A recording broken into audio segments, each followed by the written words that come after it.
Selamat datang kembali di The Deep Dive. Hari ini kita punya satu materi yang menurut saya sangat relevan. Sangat relevan ya. Ini dari buku karya Daniel Levitin, seorang ahli saraf kognitif. Judulnya A Field Guide to Lies and Statistics.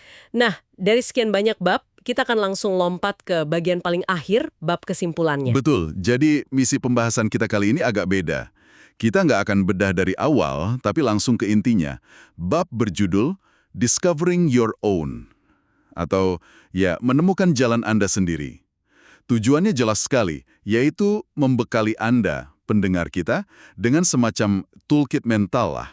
Toolkit mental ya, untuk bertahan di dunia yang jujur aja makin gaduh dengan informasi keliru dan apa yang disebut pengetahuan tandingan. Dan ini krusial sekali.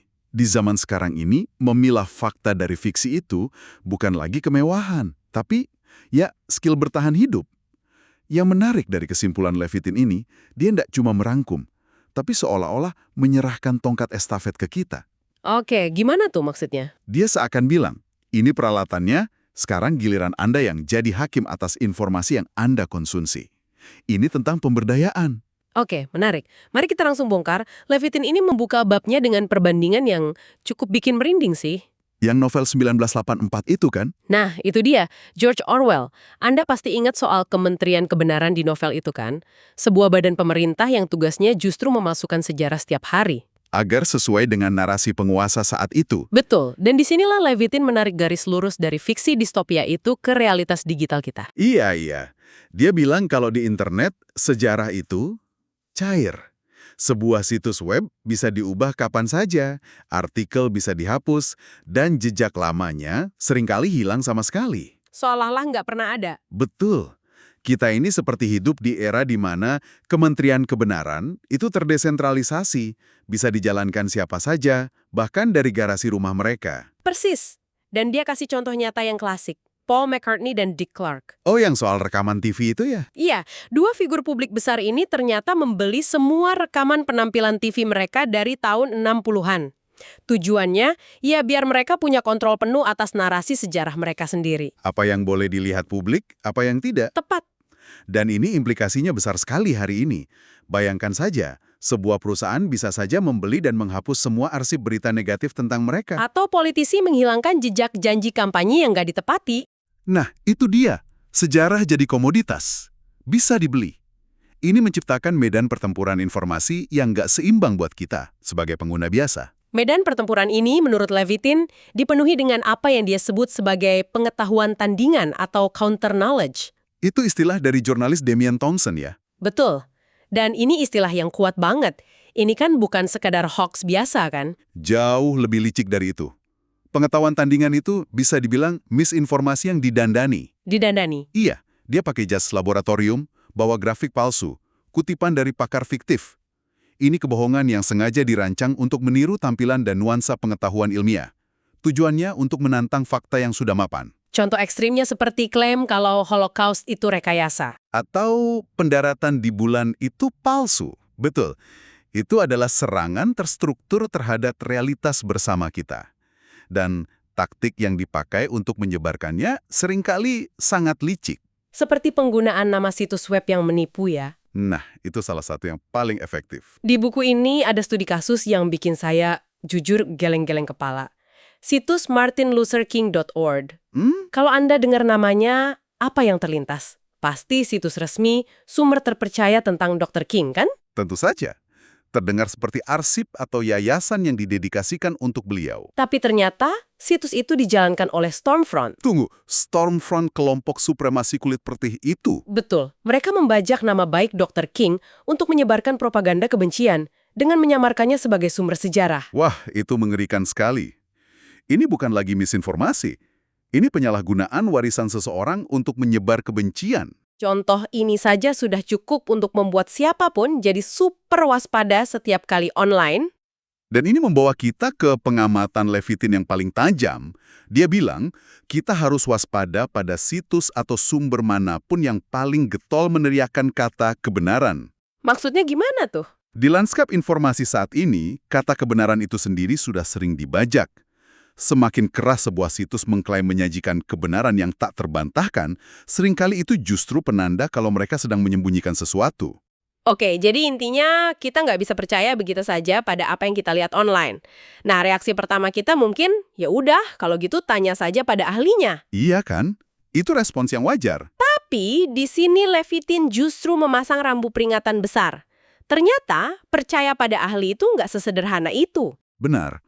Jawaban Levitin untuk pertanyaan bisakah kita mempercayai para ahli adalah sebuah tergantung yang sangat besar. Tergantung pada apa. Masalahnya, keahlian itu sifatnya sangat-sangat sempit.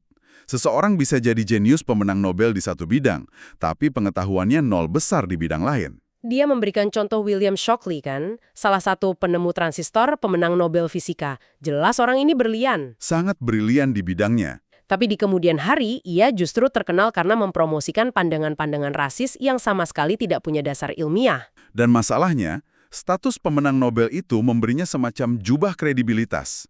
Bahkan saat dia bicara soal hal-hal yang sama sekali di luar keahliannya. Ada juga contoh yang lebih modern, yang dari MIT tuh. Oh, Dr. Senev, Iya. seorang ilmuwan komputer terkemuka yang membuat klaim besar soal hubungan antara autisme dan GMO. Dihormati di bidangnya, tapi dia nggak punya latar belakang di epidemiologi, biologi, atau pertanian. Tapi label ilmuwan MIT membuat klaimnya didengar banyak orang. Ini yang disebut efek halo. Efek halo. Cahaya dari keahlian di satu bidang seolah-olah menyebar dan menciptakan ilusi keahlian di bidang lain. Tepat. Jadi, pelajaran praktis pertama untuk Anda. Jangan terpesona oleh gelar. Pisahkan orangnya dari klaimnya dan selalu tanya, apakah ini bidang keahlian utama orang ini? Dan bahkan jika kita bicara dengan ahli yang tepat di bidangnya pun, masih ada masalah lain, bias. Nah, ini dia. Levitin pakai analogi yang bagus sekali. Yang soal palu itu ya, jika satu-satunya alat yang Anda miliki adalah palu, semua masalah akan terlihat seperti paku. Dia kasih contoh dari dunia medis yang sangat jelas. Bayangkan ada pasien dengan satu jenis tumor. Oke. Kalau pasien itu pergi ke ahli onkologi bedah, rekomendasi yang paling mungkin keluar adalah kita operasi. Masuk akal? Tapi kalau dia pergi ke ahli onkologi radiasi, rekomendasinya kemungkinan besar kita lakukan terapi radiasi. Bukan karena salah satu dari mereka mau menipu, kan? Sama sekali bukan. Keduanya profesional yang berdedikasi dan ingin membantu pasien. Tapi mereka dilatih bertahun-tahun untuk menyelesaikan masalah dengan palu yang mereka kuasai. Ahli bedah melihat solusi lewat pisau bedah, ahli radiasi lewat sinar radiasi. Bias ini tertanam dalam pelatihan mereka. Ini argumen terkuat yang pernah saya dengar sih untuk pentingnya mencari opini kedua. Atau bahkan ketiga. Harus. Jangan pernah bergantung pada satu sumber ahli. Karena setiap ahli pasti membawa bias dari disiplin ilmunya, sengaja atau tidak. Dan situasi ini diperparah oleh apa yang Levitin sebut sebagai tren anti-sains dan anti-skeptisisme di ruang publik. Ya, isu-isu yang seharusnya murni teknis atau ilmiah, seperti Di mana lokasi paling aman untuk membangun pembangkit listrik misalnya? ya, seringkali ditarik ke dalam pusaran politik. Benar.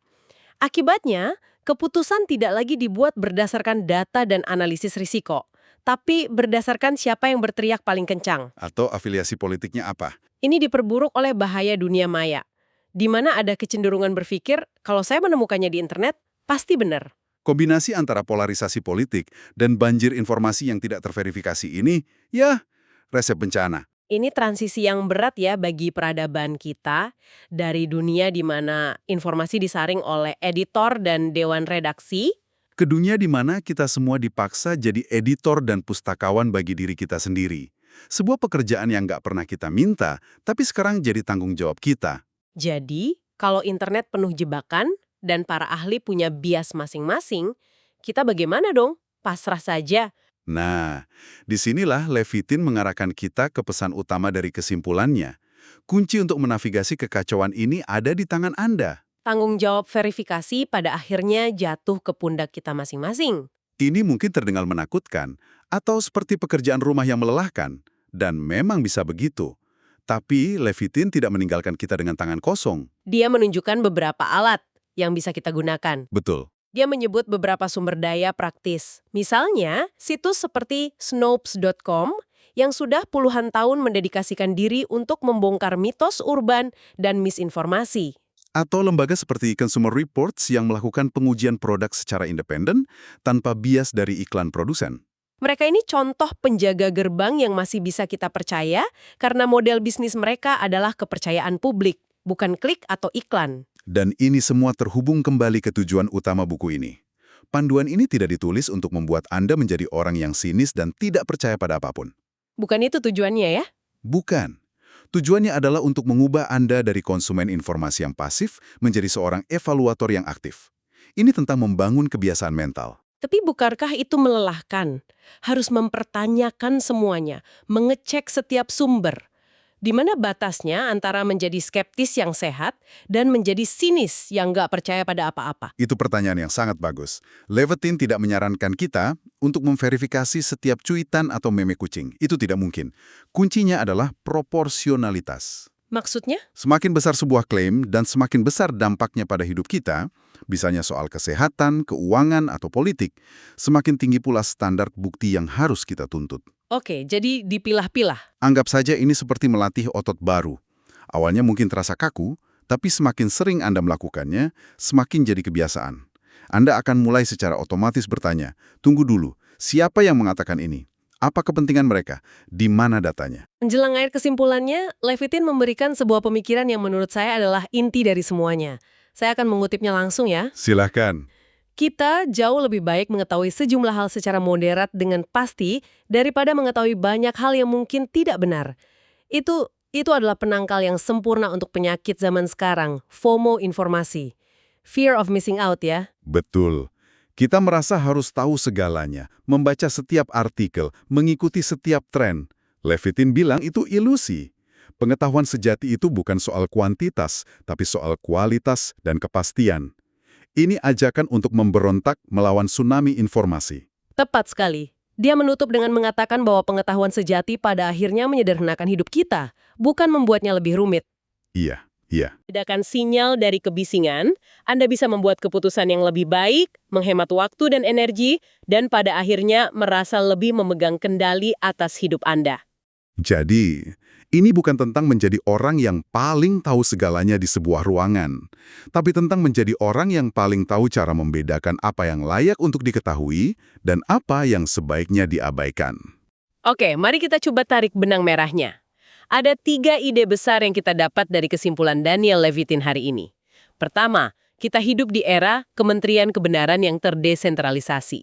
Sejarah digital bisa ditulis ulang, dan kebohongan bisa didandani secanggih mungkin hingga terlihat seperti fakta. Kedua, ide yang menurut saya paling menusuk, kutukan keahlian. Hal yang membuat seorang ahli itu hebat, fokus mereka yang super tajam di satu bidang, adalah hal yang sama yang membuat mereka berbahaya saat bicara di luar bidang itu. Jadi, kita harus menghormati keahlian, tapi juga waspada terhadap batasannya. Betul. Dan yang ketiga, yang paling penting, pada akhirnya, Andalah garda terdepan. Anda adalah kurator, editor, dan hakim terakhir atas informasi yang Anda izinkan masuk ke dalam pikiran Anda. Beban pembuktian telah bergeser kepada kita. Betul. Tujuan dari sebuah panduan lapangan seperti ini bukan untuk membuat Anda hafal daftar hoaks terbaru. Itu mustahil. Tujuannya adalah untuk mengkalibrasi ulang cara berpikir Anda. Dari menerima secara pasif, Menjadi mengevaluasi secara aktif. Ini adalah sebuah peralihan dari konsumsi informasi ke penguasaan informasi. dan untuk menutup pembahasan kita, kami ingin meninggalkan Anda dengan satu pemikiran untuk direnungkan. Levitin mengatakan bahwa pengetahuan sejati itu menyederhanakan hidup. Namun, kita hidup di zaman di mana algoritma media sosial dirancang bukan untuk menyajikan apa yang benar, melainkan untuk menyajikan apa yang ingin kita percaya. Supaya kita tetap mengklik, tetap marah, tetap terlibat.